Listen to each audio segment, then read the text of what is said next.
एक बड़ी खबर आपको बताते हैं संभल से। संभल में मस्जिद के अवैध निर्माण को लेकर इलाहाबाद हाईकोर्ट से झटका लगा है। प्रयागराज से भी है।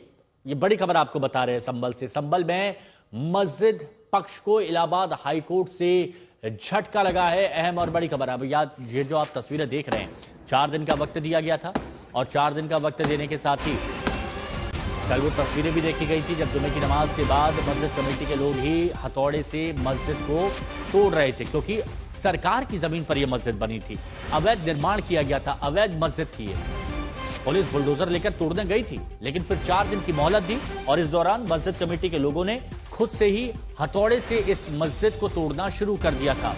अब हाईकोर्ट से झटका लगा है। ये बड़ी खबर आपको बता रहे हैं।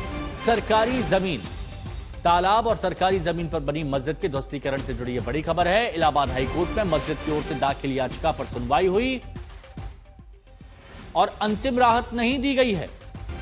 हाईकोर्ट की तरफ से मस्जिद पक्ष को कोई अंतिम राहत नहीं दी गई है। ध्वस्तीकरण पर रोक के लिए याचिकाकर्ता की तरफ से याचिका लगाई गई थी। अब अपील को ट्रायल कोर्ट में दाखिल करने का निर्देश दिया गया है। हाई कोर्ट ने कह दिया है कि आप ट्रायल कोर्ट में जाइए, वहां पर आप अपनी अपील दाखिल कीजिए। कोर्ट ने इस आदेश के साथ याचिका को खारिज कर दिया है। याचिकाकर्ता को इसलिए झटका कहा जा रहा है क्योंकि हाई कोर्ट ने कह दिया है कि आप ट्रायल कोर्ट में जाकर अपील कीजिए। हाई कोर्ट में लगातार आज दूसरे दिन छुट्टी के दिन अर्जेंट बेंच बैठी और मामले की सुनवाई की गई। तालाब की जमीन है, सरकारी जमीन है, वहां पर यह पूरी मस्जिद अवैध बताई गई है। पूरी मस्जिद। संतोष शर्मा हमारे सहयोगी इस वक्त हमारे साथ में जुड़ चुके हैं। संतोष, इलाहाबाद हाईकोर्ट की तरफ से याचिका खारिज कर दी गई, क्या कहा गया इलाहाबाद हाईकोर्ट की तरफ से?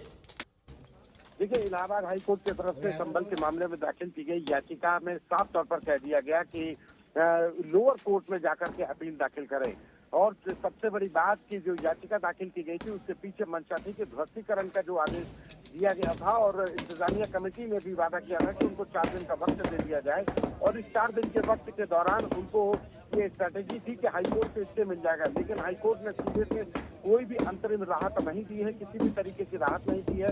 यानी कि जो ध्वस्तीकरण का आदेश है वो बरकरार है, उसको निरस्त नहीं किया गया, उसको स्टे नहीं दिया गया और हाईकोर्ट ने स्पष्ट कह दिया कि आप लोअर कोर्ट में जाइए। तो ऐसे में अब उनको लोअर कोर्ट जाना पड़ेगा। लेकिन सबसे बड़ी बात कि आज शनिवार है, लोअर कोर्ट में आज सुनवाई होगी कि नहीं होगी, आज उनको याचिका दाखिल करनी पड़ेगी और उसके बाद सोमवार को सुनवाई होगी। लेकिन सोमवार तक ये 4 दिन का वक्त गुजर जाएगा। तो ऐसे में जो संभल 4 दिन का वक्त गुजर जाएगा, तो ऐसे में 4 दिन में खुद ही ये हथौड़े से मस्जिद तोड़ी जाएगी, अवैध मस्जिद, या फिर बुलडोजर चलेगा, देखेंगे। शुक्रिया आपका हमारे साथ जुड़ने के लिए।